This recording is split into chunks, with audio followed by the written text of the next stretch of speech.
बे अरुण'दयनि बिसया बियो नंखायसो आरो आङो बेहाय जेबो लोब्बा गैया। बेसेबांसो लांदों फैसा? 600 लांदों। मा होनना लाङा? बे अरुण'दयाव फैसा मोनगोन होननानै लांदों। वार्डनि होनबा जोंनि वार्डनिफ्राय अरुण'दय फैदों होननानै बेबायदिनो डकुमेन्टस खांनानै जेनेबा फैसा लांनानै बै सासे मानसि सुमित्रा होननायनो हैदों आरोना। ओमफ्राय बियो बे अरुण'दयनि बिसया बियो नंखायसो आरो आङो बेहाय जेबो लोब्बा गैया। बेसेबां खरिसो लांदों? बिदिनो 500-600 खोनादों। बेयाव नोंखौसो माखासे पाब्लिकफ्राबो सन्देह खालामदों। दा नों नङा होमबा ना? आङो बेयाव जेबो लोब्बा गैया आरो बे नंखायसो। सोरनो हैदों होनदों? बेखौ सुमित्रा होननाय मिरि, सासे मिरि। खांना लांग्राया सोर? खांना लांग्राया जोंनि वार्डनिफ्राय सासे मानसि दं। सासे माने सानै मानसि दं आरो जेबो बिबान गैया। नामा मा? बेनि नामा सरनजित, सासेया भबानि बसुमतारी। बिथांमोना अबे जायगानि बिथांमोन? बे लांग्राफ्रा जोंनि वार्डनिनो मानसिफोर। ओमफ्राय हैजाग्रा मानसिया जेनेबा बेलेगनि आरो बेबो जोंनि पन्सायतनि मानसि नङा। अरुण'दय फैदों होननानै बिसोरो फैसा आरो डकुमेन्टस लांदों। लांनानै बिसोरो मा खालामखो बेनिफ्राय आं मिथिला। जेनेबा बै सुमित्रा होननायनो हैयो आरो मिरि। सुमित्राया मा बिबान दं? सुमित्राया जोंनि पन्सायतनिबो मानसि नङा सनापुरनि आरो बियो जेबो बिबान गैया। सुमित्रा बर' ना हारसा? मिरि।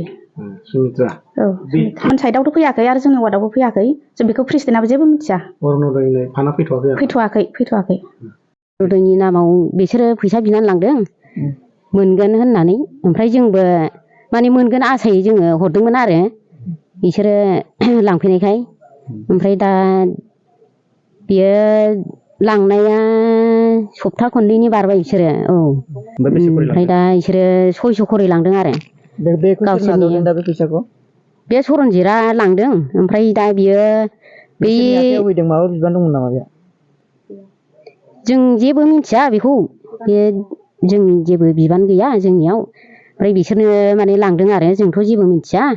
ओमफ्राय दा बिसोरो बै बायदेवआ बिसोरो लेनदेन दं नामाथाय जोंथ' जेबो मिथिया।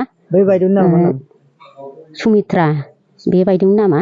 ओमफ्राय सोर लांखो? MLA नाव बे सरनजितजों ओमफ्राय सुमित्राजों बिसोरो लांदों आरो जोंखौ जागोन होननानै। जोङो MLA खौबो लोगो मोनहैयाखै। माने मानसिफोरा जोंखौ लांबाय नालाय जोंबो ज' थांबाय।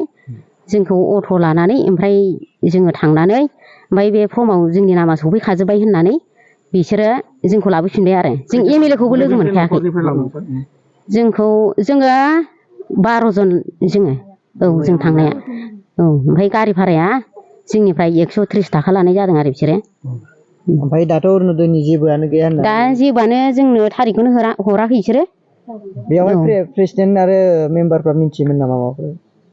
मेम्बाराबो जेबो मिथिया। ओमफ्राय जोंबो औ गावसोरनो फैनानै एक्सट्रा जोंनिफ्राय बिना लांफैखादों आरो।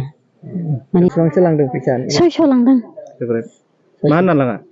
बे अरुण'दयाव फैसा मोनगोन होननानै लांदों। माला मोनगोन होनना बुंनाय ओमफ्राय? मोनगोनखौ जों मिथिया। ओमफ्राय बेखौ खोन्थायाखै। सोर लांनाय? बै सरनजित। बे सरनजितआ ओमफ्राय माबाफोर सोरनोबा होयो नामा बेखौ? बै माबा बायदेव सासे दङ नै मिरि माने। मिरि नामखौ जानो जों सुमित्रा। बेसेबां गोबाव जाखो नोङो? लांनाया दाखालिनो लांदों। ओमफ्राय मैया जों माने हजोंहाय थांदोंमोन आरो। ओमफ्राय माला मोनगोन होनदोंमोन नों? बेखौ माला मोनगोन बेखौ खोन्थायाखैनो। माला माने अबेयाव थांनायमोन मैया? मैया ब्लकआव थांदोंमोन। माबायाव मा होनोमोनलाय MLA नाव आं मा होनो। ओमफ्राय MLA आ मा होनहरनाय? MLA आ जेबोखौनो बुङाखै। लोगोखौनो मोनहैयाखै जोङो माने जाखाबाय होनना बुंहरदों आरो। लांनाय समाव फर्मफोर फिलआप खालामदोंमोन नामा? औ। बेफोर फर्मा दं नामा दायो? फर्मा माने दा जोंनाव गैला लांबाय।